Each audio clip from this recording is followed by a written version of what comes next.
हाँ तो प्यारे बच्चों, कैसे हो आप सब। मैं मिशन 2 वाले सर आप सभी का स्वागत करते हैं इस यूट्यूब चैनल मिशन 2 पर।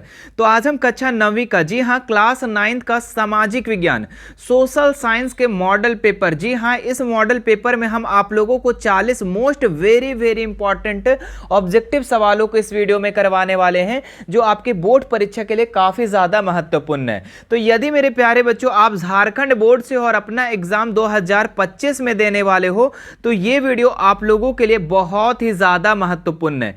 इसमें आप लोगों को हम 40 क्वेश्चन करवाएंगे। ठीक है, कितने क्वेश्चन? 40 एमसीक्यू, 40 ऑब्जेक्टिव सवाल को करवाएंगे।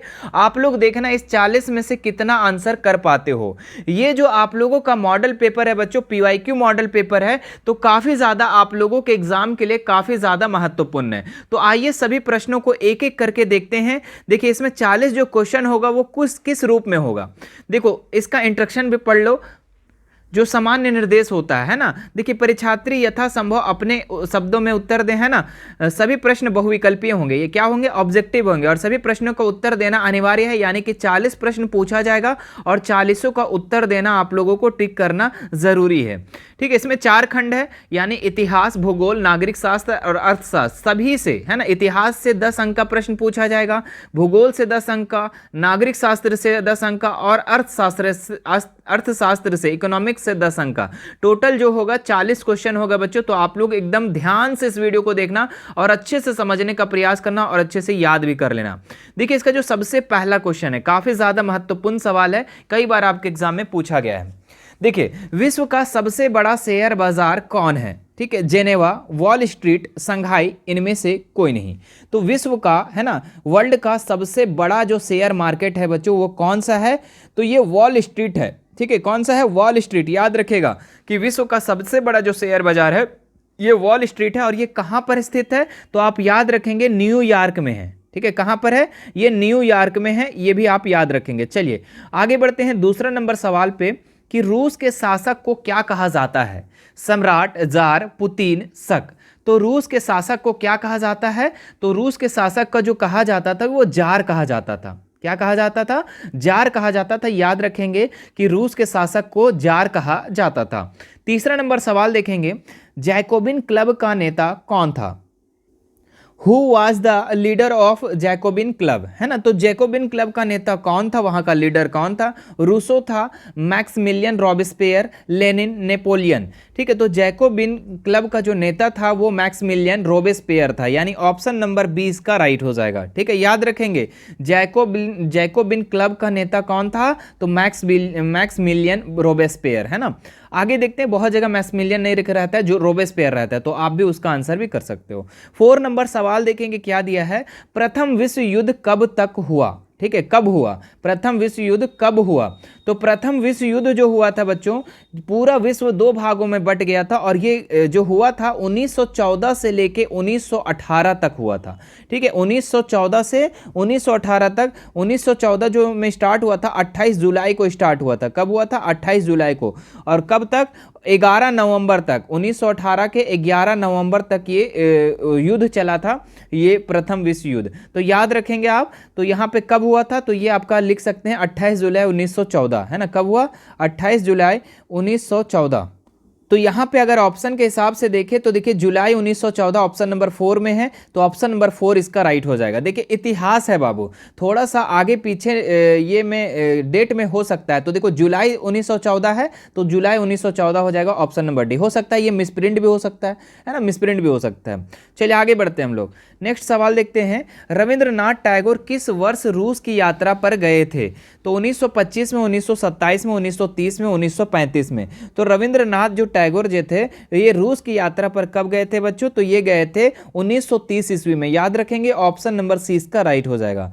भारतीय वन अधिनियम कब बना? ठीक है, भारतीय वन अधिनियम कब बना था? 1960 में, 1963, 1860, 1863, 1864, 1865। तो इसका जो राइट उत्तर हो जाएगा आप लोगों का 1865, यानी ऑप्शन नंबर डी इसका राइट हो जाएगा। वन अधिनियम कब बना था? भारतीय वन अधिनियम तो 1865 ईस्वी को बना था। चलिए आगे बढ़ते हैं नेक्स्ट सवाल पे, भारतीय वन सेवा की स्थापना कब की गई? भारतीय वन्य सेवा का बात कर रहे हैं यहाँ पर, ठीक है। 1765, 1830, 1864, 1857।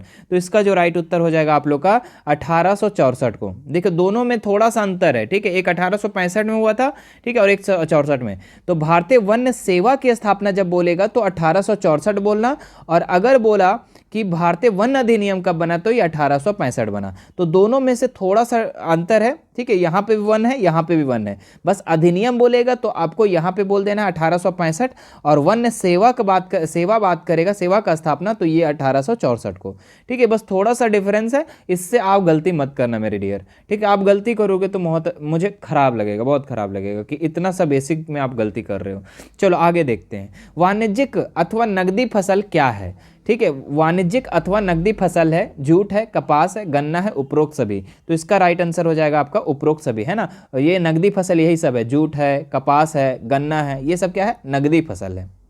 हिटलर की सेनाओं ने पोलैंड पर आक्रमण किया, कब किया था? मई 1939 में, अगस्त 1939 में, सितंबर 1939, अक्टूबर 1939। तो इसका जो राइट उत्तर हो जाएगा सितंबर 1939 को। हिटलर की सेनाओं ने पोलैंड पर आक्रमण कब किया? सितंबर 1939 को किया था, है ना, याद रखेंगे। अब बोलेगा कि कितना सितंबर सर, तो आप याद रखना कि 1 सितंबर, है ना। चलो आगे बढ़ते हैं हम लोग नेक्स्ट सवाल पर। सिद्धू कान्हू किस विद्रोह के नेता थे? सिद्धू कान्हू जो थे वो किस विद्रोह के नेता थे? संथाल विद्रोह, मुंडा विद्रोह, कोल विद्रोह, सन्यासी विद्रोह। तो इसका जो राइट उत्तर हो जाएगा संथाल विद्रोह, ऑप्शन नंबर ए इसका राइट हो जाएगा। तो यहाँ तक अभी हम लोग इतिहास का 10 क्वेश्चन को कर लिए, ठीक है। अब हम लोग यहाँ से ज्योग्राफी का यानी भूगोल का अब 10 क्वेश्चन हम लोग करेंगे, उसके बाद सिविक्स का करेंगे, उसके बाद लास्ट में इकोनॉमिक्स का करेंगे, ठीक है। दक्कन ट्रैप के नाम से जाना जाता है भारतीय मरुस्थल, तटीय मैदान, प्रायद्वीपीय पठार, भारतीय द्वीप समूह। तो दक्कन ट्रैप के नाम से क्या जाना जाता है बच्चों? तो यहाँ प्रायद्वीपीय पठार को याद रखेंगे। प्रायद्वीपीय पठार जो होता है उसको दक्कन ट्रैप के नाम से जाना जाता है। अगला सवाल देखेंगे मेरे बच्चे, क्या है? भारत का सबसे पूर्वी देशांतर कौन है? तो भारत का अगर सबसे पूर्वी देशांतर अगर हम इसमें देखें तो ये आपका 97 डिग्री 25 मिनट पूर्व, यानी ऑप्शन नंबर ए इसका राइट हो जाएगा। नेक्स्ट सवाल देखते हैं। अलकनंदा और भागीरथी पर एक दूसरे से मिलकर गंगा नदी का निर्माण करती है, ठीक है। तो कहाँ पे निर्माण करती है? अलकनंदा और भागीरथी जो है ये कहाँ पर एक दूसरे मिलकर गंगा नदी का निर्माण करती है? कानपुर में, हरिद्वार में, देहरादून में, देवप्रयाग में। तो इसका जो राइट उत्तर हो जाएगा आप लोगों का क्या हो जाएगा? देवप्रयाग में, है ना। अलकनंदा हो गया और भागीरथी एक दूसरे पर मिलकर गंगा का निर्माण देवप्रयाग में करती है। कर्क रेखा किस राज्य से होकर नहीं गुजरती? कई बार सवाल आप लोगों को हम इस सवाल को बता चुके हैं। कर्क रेखा जो है 8 राज्यों से होकर गुजरती है। अब ये 8 का नाम तो आप लोग पिछले वाले वीडियो में कमेंट कर ही दिए थे, छोड़ो इस बार नहीं बोलते हैं। कर्क रेखा यहाँ राजस्थान से भी गुजरता है, छत्तीसगढ़ से भी गुजरता है, त्रिपुरा से भी गुजरता है, हमारा झारखंड से भी गुजरता है, लेकिन उड़ीसा से होकर नहीं गुजरता है। तो ऑप्शन नंबर बी इसका राइट हो जाएगा। चलिए आगे देखते हैं हम लोग। राष्ट्रीय जनसंख्या नीति कब बनी? 1952 में, 1971 में, 1981 में, या फिर 2000 में। तो राष्ट्रीय जनसंख्या नीति जो बना था ये कब बना था? तो ये बना था आपका 2000 ईस्वी में, है ना, याद रखेंगे। आगे देखते हैं नेक्स्ट सवाल। महोगनी किस वन की प्रमुख वनस्पति है? मानसूनी वन, शुष्क मरुस्थलीय वन, ज्वारीय वन, उष्णकटिबंधीय वर्षा वन। तो इसका जो राइट उत्तर हो जाएगा आप लोग का उष्णकटिबंधीय वर्षा वन। आगे देखते हैं लोग, मानसून शब्द की उत्पत्ति किस भाषा से हुई? तो मानसून शब्द की उत्पत्ति जो है स्पेनिश, अरबी, तुर्की, हिंदी, अरबी से हुआ है बच्चों। मानसून जो है ना ये अरबी शब्द के भाषा से उत्पत्ति हुई है। काल वैसाखी का संबंध किस राज्य से है? तो काल वैसाखी का जो संबंध है किस राज्य से है? तो केरल से, महाराष्ट्र, पश्चिम बंगाल से, तमिलनाडु से। तो देखो काल वैसाखी ये जो है ना आपका पश्चिम बंगाल से, जी हाँ पश्चिम बंगाल से ये संबंधित है इस राज्य से। लेकिन ये आप जानना होगा कि काल वैसाखी होता क्या है। देखो काल वैसाखी जो है ना ये मूसलाधार बारिश होता है। काल वैसाखी में क्या होता है? मूसलाधार बारिश होता है, हल्की बारिश होती है, हल्की तूफान होती है ना। और ये जो है मार्च और अप्रैल, है ना, मार्च और अप्रैल के मध्य में ये होता है, ठीक है। ये जो मूसलाधार बारिश होती है, हल्की हवा चलती है, काल वैसाखी, ये आपका पश्चिम बंगाल में होता है और ये मार्च और अप्रैल के बीच में होता है। ठीक है। एक चीज ध्यान रखेंगे कि काल वैसाखी को केरल में कॉफी सावर के नाम से भी जाना जाता है। याद रखेंगे, केरल में यही काल वैसाखी को क्या नाम से जाना जाता है? कॉफी सावर के नाम से जाना जाता है। देखो, हम मेरे पास जितना हो सकता है वह उतना मैं बता देता हूं, ताकि आप लोग इससे रिलेटेड कोई भी सवाल है बच्चों तो आप लोग छोड़ना मत कभी भी। इंदिरा बिंदु किस वर्ष सुनामी के में जलमग्न हो गया? 1984 में, 2000 में, 2002 में, 2004 में। तो इंदिरा बिंदु किस वर्ष सुनामी में जलमग्न हो गया था? तो ये हुआ था कब? तो ये हुआ था, ये आपका 2004 में हो गया था। ठीक है, इंदिरा बिंदु जो था ये सुनामी में क्या हो गया था? जलमग्न हो गया था। आगे देखते हैं नेक्स्ट सवाल हम लोग। भारत में सन 2001 की जनगणना के अनुसार लिंगानुपात क्या है? 946, 861, 930 या फिर 933। तो इसका जो राइट उत्तर हो जाएगा आप लोग का 930, है ना। 2001 की जनगणना के अनुसार पूछ रहे हैं यहाँ पर। अब लेकिन अभी वर्तमान में आप लोग का हो सकता है कि यहाँ पे 2011 का पूछ दे। ठीक है, कब का पूछ दे? 2011 का। ठीक है, तो ध्यान रखेंगे, आप 2011 का भी याद कर लेंगे। ठीक है, मैं अगली वीडियो में आपको बता दूंगा। भारत में संविधान सभा की पहली बैठक कब हुई थी? तो संविधान सभा की बैठक, है ना, तो ये कब हुआ था? अप्रैल 1947 में, दिसंबर 1945 में, दिसंबर 1946 में, मई 1946 में। तो इसका जो राइट उत्तर हो जाएगा आप लोग का दिसंबर 1946 में, है ना। संविधान सभा की पहली बैठक जो हुई थी ये दिसंबर 1946 में हुआ था। ठीक है, अब कितना दिसंबर? तो याद रखेंगे 9 दिसंबर। ठीक है, 9 दिसंबर 1946 में बैठक हुआ था। ठीक है, और संविधान सभा के पहले अध्यक्ष कौन है ये आप हमें कमेंट करके बताएंगे। चलिए आगे बढ़ते हैं नेक्स्ट सवाल पर। प्रधानमंत्री की सिफारिश पर मंत्रियों की नियुक्ति कौन करता है? तो राष्ट्रपति, राज्यपाल, मुख्य न्यायाधीश, गृह मंत्री। तो इसका जो राइट उत्तर हो जाएगा आप लोग का राष्ट्रपति हो जाएगा। प्रधानमंत्री की सिफारिश पर मंत्रियों की नियुक्ति कौन करता है? तो राष्ट्रपति करता है मेरे बच्चे। ऑप्शन नंबर ए इसका राइट हो जाएगा। दूसरी पिछड़ी जाति आयोग की अध्यक्षता किसने की? वीपी मंडल, देवी लाल चौधरी, वीपी नरसिम्हा राव, रामविलास पासवान। तो इसका जो राइट उत्तर हो जाएगा आप लोग का वीपी मंडल, है ना। दूसरी पिछड़ी जाति आयोग की अध्यक्षता किसने की थी? बीपी मंडल ने की थी। हमारे देश के प्रधानमंत्री कौन है? भैया कितना आसान क्वेश्चन पूछ दिया है। ठीक है, एकदम इसको कहते हैं लॉलीपॉप सवाल, और इस सवाल का जवाब आप लोग बता सकते हो भाई। ठीक है, कि हमारे देश के प्रधानमंत्री कौन है यहाँ पर। ठीक है, नरेंद्र मोदी, अटल बिहारी वाजपेयी, या फिर अमित शाह, सुशील मोदी, या फिर हेमंत सोरेन। ठीक है, हेमंत सोरेन। अच्छा, एक ऑप्शन में छोड़ दिया था यहाँ पर, हेमंत सोरेन। जल्दी से बताओ इसका आंसर क्या होगा। चलिए हम 1 मिनट रुक रहे हैं, 1 मिनट नहीं 10 सेकंड रुक रहे हैं, जल्दी से बताओ। यहाँ पर हेमंत सोरेन भी एक ऑप्शन में होगा। ठीक है, यहाँ पे सुशील मोदी के जगह में। देखते हैं कितना लोग जवाब दे पाते हैं इसका। हमारे देश के प्रधानमंत्री कौन है? तो इसका जो राइट उत्तर हो जाएगा मेरे बच्चे ये आपका नरेंद्र मोदी हो जाएगा। ठीक है, नरेंद्र मोदी का पूरा नाम क्या है? नरेंद्र दामोदर दास मोदी। अभी बहुत सारे बच्चे सोच रहे होंगे कि सर हेमंत सोरेन काहे लिख दिए हैं, हम आपको कंफ्यूज करने के लिए कर रहे थे, क्योंकि बहुत सारे बच्चों को जब पूछा जाता है ना देश का प्रधानमंत्री कौन है, राष्ट्रपति कौन है, तो नहीं बता पाते हैं। ठीक है, तो मुझे आशा है कि आप लोग सभी सही उत्तर किए होंगे और आप लोग कन्फ्यूज थोड़ा सा हो गए, अरे सर तीसरा ऑप्शन चौथा ऑप्शन क्यों दे रहे हैं। चलिए, संविधान कब बना? संविधान कब बना मेरे बच्चे?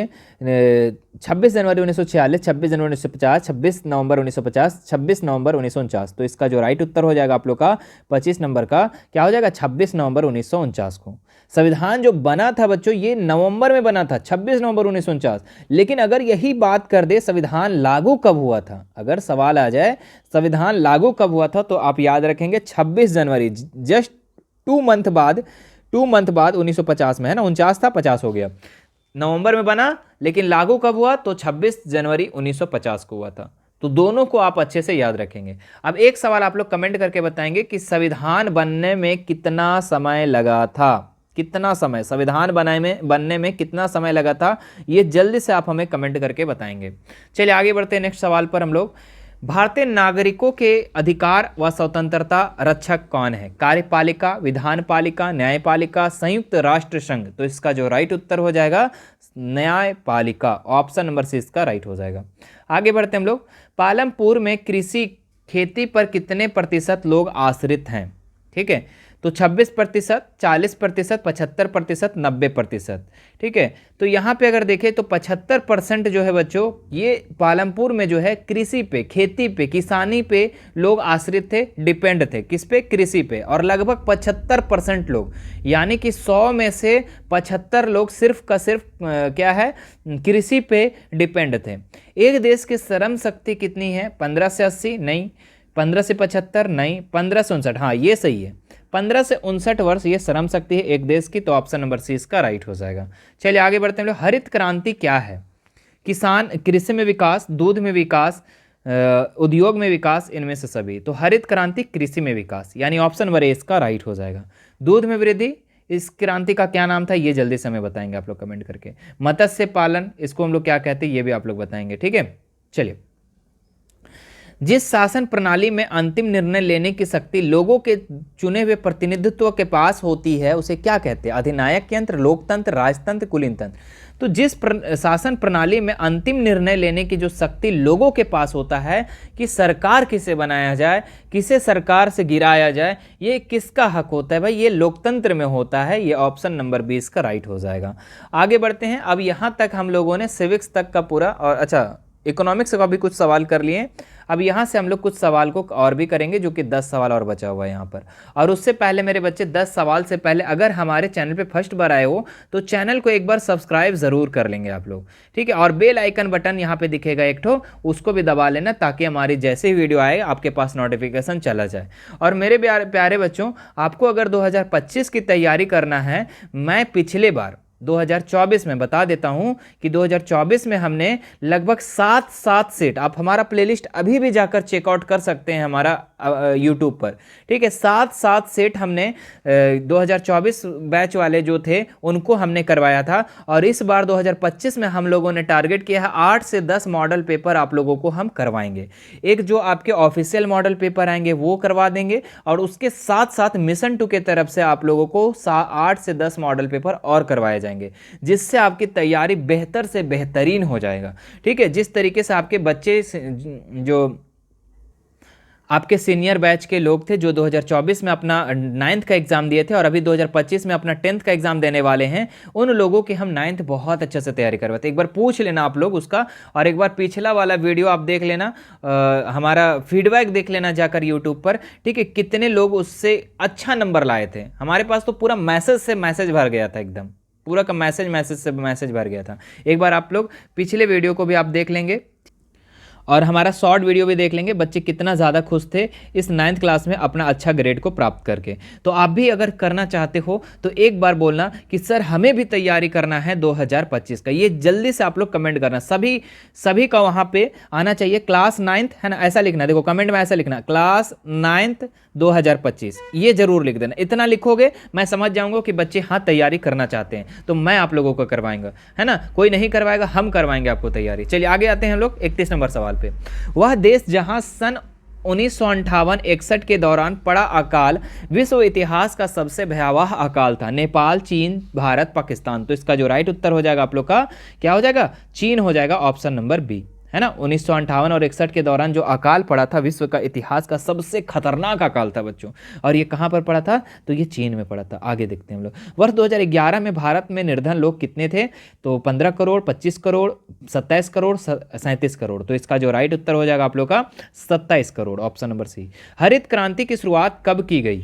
हरित क्रांति की शुरुआत कब की गई था? 1960 में, 1950 में, 1970, 1980 में।